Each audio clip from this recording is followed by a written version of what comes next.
வணக்கம் உறவுகளே. அதாவதுங்க, தொலைக்காட்சியில் ஒரு நிகழ்ச்சி பார்த்தேன். சிஎம் தலைமையில் நம்ம இளையராஜா இருக்கார் இல்லையா, அவர் இசை 50 வருடங்கள் கடந்து வந்திருக்கிறார் அப்படின்னு சொல்லிட்டு ஒரு ஃபங்க்ஷன் பண்ணியிருக்காங்க. அதை நான் மாண்புமிகு முதலமைச்சர் தலைமையில் பண்ணியிருக்காங்க. அப்போ இளையராஜா போய் பேசுகிறாரு. பேசும்போது என்ன பேசுகிறாருன்னா, இசை சம்பந்தமாக எந்த வித பேச்சும் இல்லை அவர்கிட்ட. நம்ம இசையில் ராஜா என்ன, அதனால் இளையராஜா அப்படின்னு அவர் மனசில் நினச்சிட்டு, நம்ம இன்றும் இளமையாக தான் இருக்கணும்னு ஒரு மனசில் ஒரு தவறான கருத்தில் இருக்கார் போட்டிருக்கு.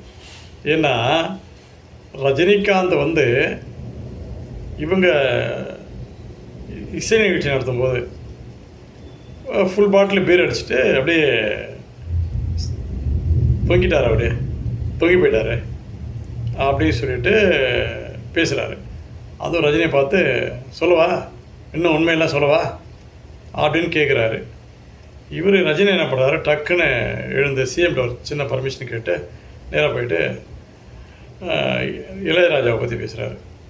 இவர் பீர் சாப்பிட்டுட்டு அப்படியே தொங்கி போயிட்டார் 3 மணி வரைக்கும்.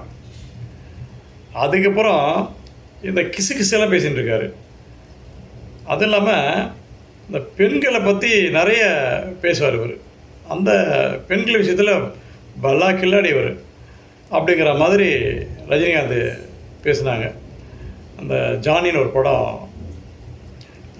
நிகழ்ச்சியில் இந்த மாதிரி நடந்தது சொல்லிட்டு அதை பற்றி தான் பேசிகிட்டு இருக்காங்க. அவங்களுடைய இசைன்னா என்ன, இசை எந்த அளவுக்கு முக்கியமானது அப்படின்னு சொல்லிட்டு அந்த சம்மந்தமாக பேசலை.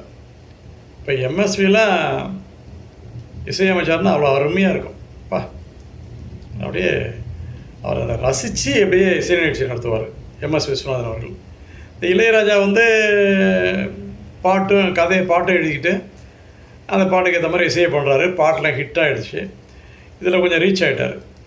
ரீச் ஆனவுடனே ஒரு ஃபங்க்ஷனில் என்ன பேசணும்னு தெரியல. அது சிஎம் தலைமையில் நம்ம பேசுகிறோம். நம்ம பேசுகிறத மீடியாலாம் வெளிப்படுத்துவாங்க, மீடியாக்கள் எல்லாம் வெளிப்படுத்துவாங்க. நம்ம டிவியில் வர டைரக்ட் ரிலே நடக்குது, பார்ப்பாங்க. பொதுமக்கள் எத்தனை பேர் பார்ப்பாங்க அப்படிங்கிறத கூட தெரியாமல் இவங்க தவறுகள், இந்த ட்ரிங்க் அடிச்சுட்டு என்னென்ன பண்ணாங்க அப்படின்ற தவறுகளை பொது மேடையில் பேசி இவங்களே இவங்களை அவமானப்படுத்திக்கிட்ட மாதிரி தெரியுது. ஆக இது நம்மெல்லாம் ஒரு இசை நிகழ்ச்சி பற்றி நிறைய சொல்லுவாங்க, நம்ம தெரிஞ்சுக்கலாம் சொல்லிட்டு இந்த டிவி ஆன் பண்ணி பார்த்தா இந்த மாதிரி பேச்சு தான் நம்ம பார்த்தோம். ஆக தயவுசெய்து முதிர்ச்சி அடைந்த திரு ரஜினிகாந்த் அவர்களுக்கும் இளையராஜா அவர்களுக்கும் ஒரு கனிவான வேண்டுகோள். இந்த மாதிரி ஃபங்க்ஷனில் அந்த நிகழ்ச்சியின் கருத்து என்ன, 50 ஆண்டுகள் கடந்து வந்திருக்காரு. ஆரம்ப ஸ்டேஜ்லேருந்து ஃபைனல் வரைக்கும் சொல்லியிருக்கலாம்.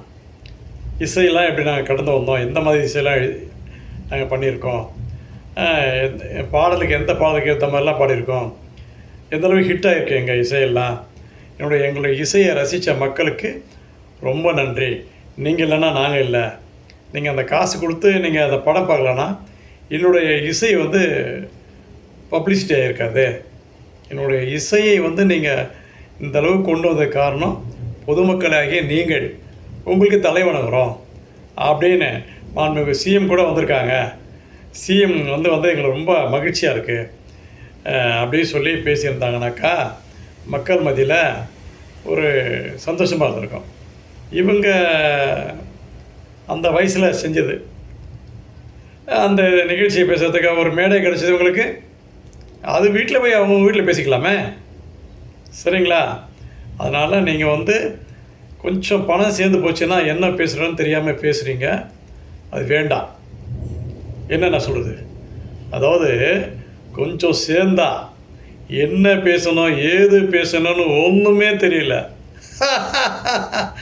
அதனால் பார்த்து பேசுங்க பப்ளிக் மத்தியில். என்ன திரு ரஜினிகாந்த் அவர்களுக்கும் இளையராஜா அவர்களுக்கும் ஒரு கனிவான வேண்டுகோள் இது. சரிங்களா? மக்கள் இல்லைன்னா நாம இல்லை, அரசியல்வாதியும் இல்லை, சினிமா துறையும் இல்லை, மக்களை நம்பி நம்ம வந்தோம். என்றைக்குமே அந்த ஞாபகம் இருக்கணும். சரிங்களா? நன்றி. மக்கள் உள்ளம் யூடியூப் சேனல் சார்பாக சி. வேலு, சமூக ஆர்வலர்களில் ஒருவன். நன்றி, வணக்கம்.